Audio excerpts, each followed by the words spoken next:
Continuando a nossa prova de raciocínio lógico do Senado, prova de policial legislativo, a gente vai agora para a segunda questão de raciocínio lógico, que é a questão 12.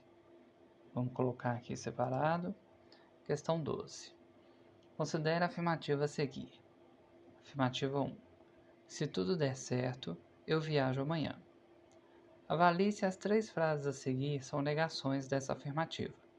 A primeira frase vem assim: se tudo der certo, eu não viajo amanhã. A segunda frase: se tudo der errado, eu viajo amanhã. A terceira: se algo der errado, eu não viajo amanhã. Assim, é correto concluir que: letra A, 1, 2 e 3 são negações da afirmativa 1. Letra B, apenas 1 é uma negação da afirmativa 1. Letra C, apenas 2 é uma negação. Letra D, apenas 3. E letra E, apenas 2 não é uma negação da afirmativa 1. E aí, para resolver essa questão, se a gente ficar só na leitura, a gente vai acabar se confundindo. Então aqui, só a leitura pode ser que não baste. Vamos ver o que eles fizeram de diferente. Na primeira, eles colocaram esse não. Então, eu não viajo amanhã. Na segunda, eles mudaram de tudo dar certo para tudo dar errado. E na terceira, eles mudaram, colocaram algo em vez de tudo, errado em vez de certo, e o não viajo em vez de viajar. Só que, como eu já falei antes, só a leitura, só o português da questão não vai resolver. Aqui, por menos que pareça, é uma questão de proposições lógicas, e tem os conectores. O conector aqui não está muito explícito, mas se a gente ler a frase com atenção, se tudo der certo, eu viajo amanhã. A gente consegue deduzir aqui que é: se tudo der certo, então eu viajo amanhã. Fica um conectivo do tipo se, então. Esse conectivo, ele tem esse símbolo, é uma setinha. Então a primeira frase eu vou colocar aqui como A, fica se A, então B. A primeira frase é A, a primeira proposição é A segunda é B. Se A, então B. Se tudo der certo, tudo dá certo é A, e eu viajo amanhã é B. Se tudo der certo, então eu viajo amanhã. É esse conectivo aqui que a gente vai trabalhar, o se e então. O se então, a gente teria que montar a tabela verdade, ver todos os casos. Como que funciona essa tabela? A gente pega a primeira proposição, eu tenho mania de falar que é preposição é lá no português. A gente pega a primeira proposição e pensa as possibilidades. Se ela for verdadeira, são 2 possibilidades. Se ela for falsa. E pensa na B também. Se ela for verdadeira, se ela for falsa. Aí aqui a gente faz alternado. Falso, verdadeiro, falso, verdadeiro. E aí aqui a gente teria todas as possibilidades. A primeira verdadeira, a segunda falsa. A primeira verdadeira, a segunda verdadeira. A primeira falsa, a segunda falsa. A primeira falsa e a segunda verdadeira. E aí depois que a gente analisa, aqui é tudo sim então. Se a primeira é verdadeira, então a segunda é falsa. Se a primeira é verdadeira, então a segunda é verdadeira. E aí, fazendo essa análise lá na tabela verdade, a gente montaria uma tabela, a gente chegaria num resultado. E aqui o que ajuda a gente nessa questão é que existe um macete. O povo do Nordeste fala bizu. Existe um macete. Tem um bem decorado, que é no caso do conectivo sim então, que a gente chama de Vera Fischer. E fala que a Vera Fischer é falsa. Nada contra a pessoa. Então aqui seria a tal dica, bizu, macete, que quase todo mundo sabe decorado. Vera Fischer é falsa. E esse macete seria o bastante para a gente resolver essa questão. Porque o que ele está chamando aqui de negação eu vou entender como falso. E aí, o que eu posso concluir aqui, depois de tudo isso que eu mostrei, é o seguinte. Nesse caso aqui do sim, então, só vai dar falso se acontecer aqui o macete da Vera Fish. Se o primeiro for verdadeiro, o segundo for falso. Aí o resultado de tudo vai ser falso. Para todos os outros casos, o resultado é verdadeiro. E a questão, pelo que ele está me pedindo aqui nas opções, ele quer a negação. Então ele vai querer o falso. Aqui está tudo sendo dito de uma maneira bem informal. Porque eu teria também um jeito de fazer a negação usando conectores. Mas eu consegui resolver dessa forma, eu imagino que foi isso que o examinador quis dizer, né? E aí, quando que eu tenho a primeira verdadeira e a segunda falsa para dar falso? A primeira verdadeira eu vou ter se ela continuar igual ao meu modelo. O meu modelo está aqui em cima. É aqui. Se tudo der certo, eu viajo amanhã. Então a primeira verdadeira seria o se tudo der certo, intacto, inalterado. Eu só tenho se tudo der certo aqui na 1, porque a outra é se der errado, se algo der errado. E aí a segunda parte aqui, ela tá falsa, porque ela tá negando, ela tá falando eu não viajo amanhã. E no meu modelo aqui inicial era eu viajo amanhã. Então eu tenho a primeira verdadeira e a segunda falsa, que é o caso da Vera Fish, vai dar falso no final das contas. E aí eu consigo chegar à conclusão de que a afirmativa 1, aqui, a primeira aqui, a 1 é o modelo. A primeira afirmativa aqui seria a negação, que vai dar para a gente a letra B. A letra B fala, apenas 1 é uma negação da afirmativa 1. Foi assim que eu resolvi essa questão. Acho que está certo. Se alguém tiver alguma ideia diferente, pode deixar nos comentários. Depois eu respondo ou, talvez até refaço aqui. Mas imagino que essa é a maneira de fazer, porque eu fiz dessa forma e encontrei o gabarito. O gabarito que a FGV deu. Então aqui a gente já tem a resolução da questão 12, é letra B, o gabarito da questão 12. Deixa eu ver, a gente já está com 7 minutos. Vamos ver qual que é a próxima questão. Dependendo do tamanho dela, dá para fazer.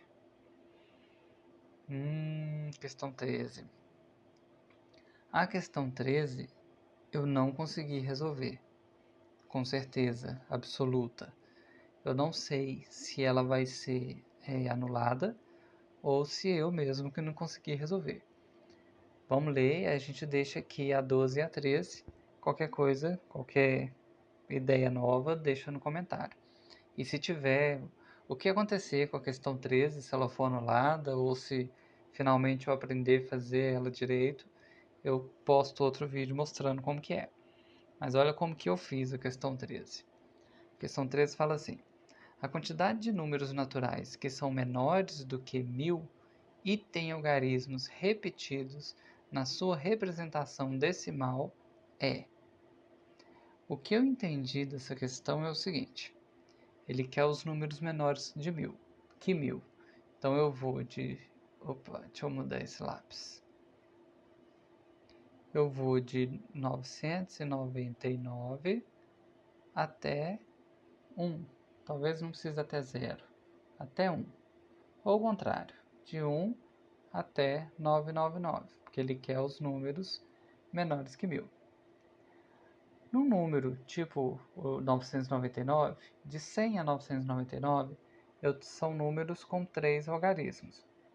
E aí, o algarismo da dezena seria esse aqui. Por quê? Eu teria unidade aqui, dezena aqui e centena aqui. E aí eu pensei em resolver como se fosse uma questão de probabilidade ou de análise combinatória, talvez. E pensei da seguinte forma: eu vou pensar nos números de 100 a 999 e depois eu vou pensar nos números de 0 a 99.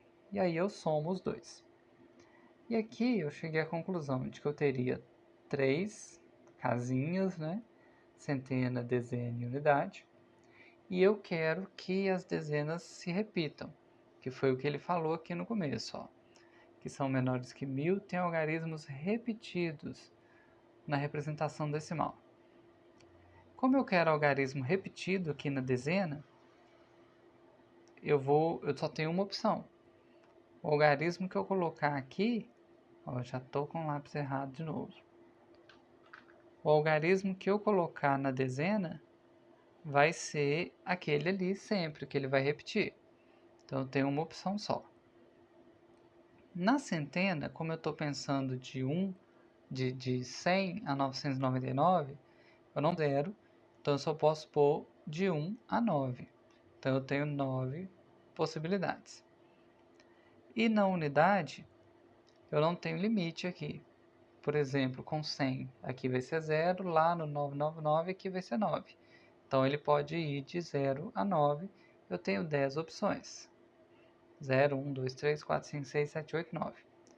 E aí eu multiplico todo mundo aqui, 9 vezes 1, 9, vezes 10, 90. E aqui eu teria 90. Só que aqui eu pensei só de 100 a 999. Eu ainda tenho que pegar lá o começo, de 0 a 99. Em vez de 0 a 99, eu vou pensar de 1 a 99, que aquele 0 ali não vai fazer muita diferença. E aí, pensando mais ainda, de 1 até 9 eu não tenho dezena, seria 0. E o 0 ele é opcional ali, eu não preciso colocar. Então eu não vou fazer de 1 a 99, eu vou fazer de 10 a 99. De 10 a 99, vamos seguir aqui com o raciocínio. Eu tenho a casinha da dezena e a casa da unidade. Na casa da dezena, eu poderia ir de 1 a 9, que vai de 10 a 99. O 0 não vai entrar, então de 1 a 9. De 1 a 9 eu tenho 9 números que eu posso colocar aqui. E lá na casa da unidade, eu teria 10 possibilidades, de 0 a 9. Então eu colocaria 10 aqui. Aqui eu já tenho um problema, né? Que ele quer as dezenas repetidas.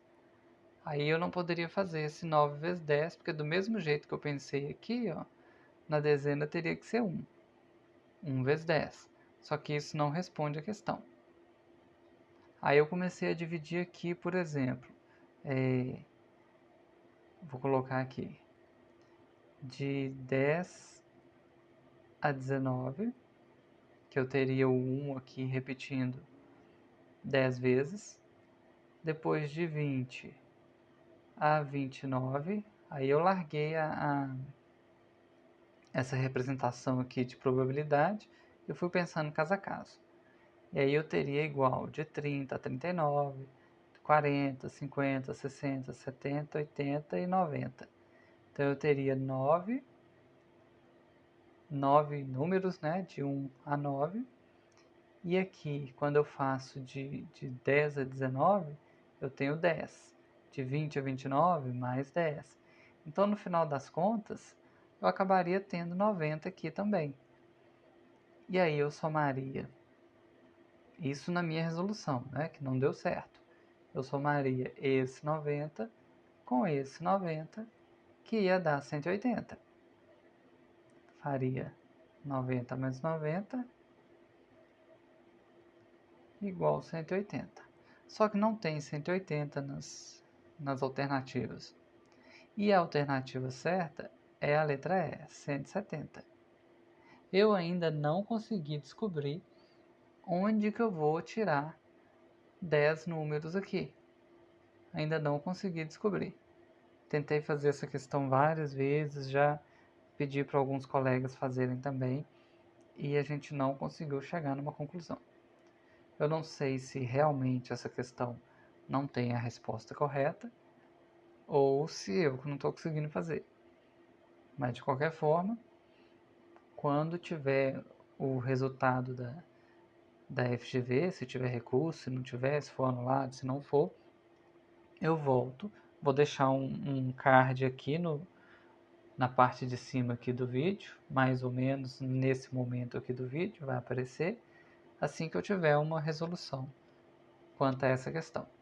Se foi anulado, se não foi, como que é o jeito novo de fazer.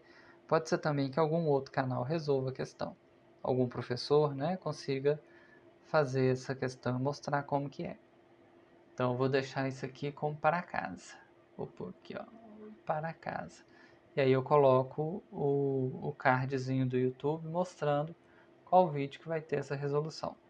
Bem aqui em cima. Eu acho que é aqui em cima que aparece. Então é isso. Aqui ficou a questão 12 e 13 da prova de raciocínio lógico. A questão 12, a gente chegou na resposta B, que é o gabarito. Eu fiz usando sim, então, e a dica do Vera Fischer falsa. E a questão 13 eu não consegui chegar numa resposta definitiva. Então a gente aguarda, né, cenas dos próximos capítulos. Você está gostando da resolução dessa prova? Peço que deixe o seu like, se inscreva no canal e indique para amigos. Até o próximo vídeo.